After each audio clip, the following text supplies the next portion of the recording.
Well, everybody knows that to be successful in business, you can't exactly be polite and keep apologizing and everything. You have to step on a few people to get where you want to go. My quote says, "Never apologize and never explain. It's a sign of weakness." John Wayne said that.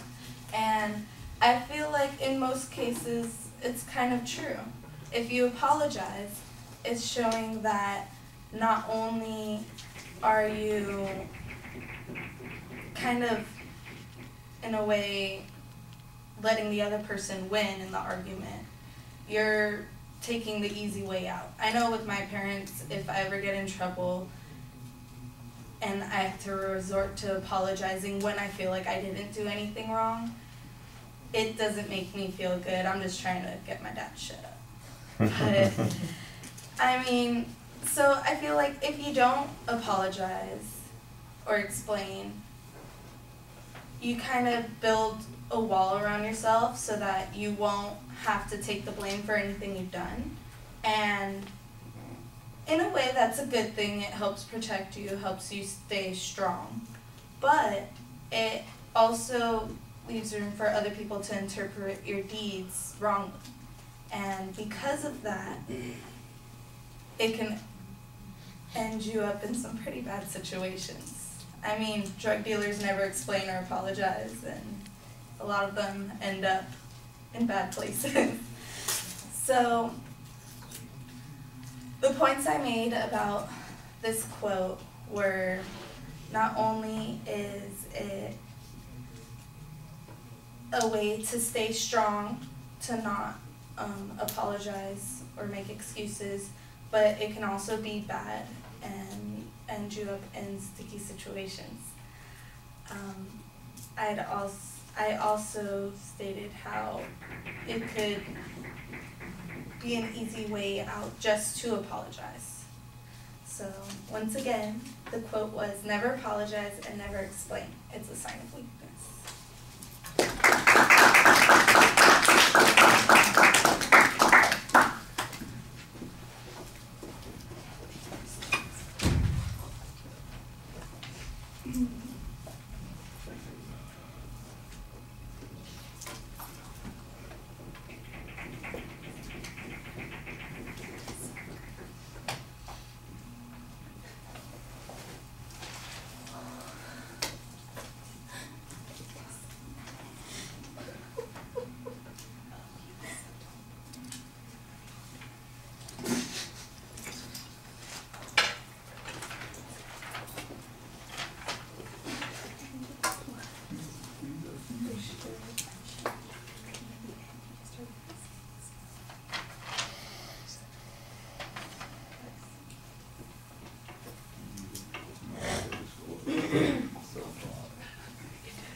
Teal, I like the idea that you started with making the application to business before you got to the quote itself, and then you've got a good transition to the topic. When you get to your theme, it's a little bit awkward, but you do state it pretty clearly. There's not really a setup of what the content is, and I think that's problematic.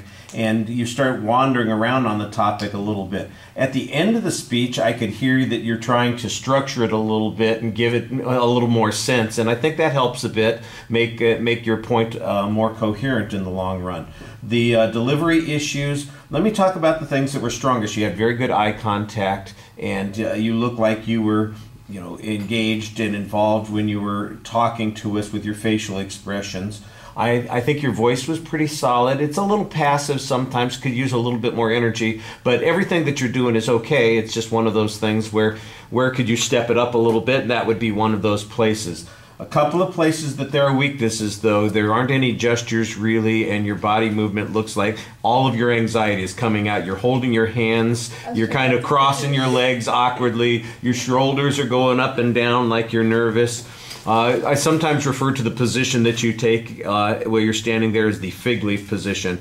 You know, you're like one of those pictures in the Bible where the woman's covering herself with a fig leaf. You know, she's got her hands in front of her. It says, "Oh my goodness," you know, that sort of thing. And that's the way you stand most of the time you're speaking, so you don't look quite as engaged there. So your voice, I think, is pretty good. Your facial expressions and your eye contact are really good, but the rest of you is where all your anxiety is coming out.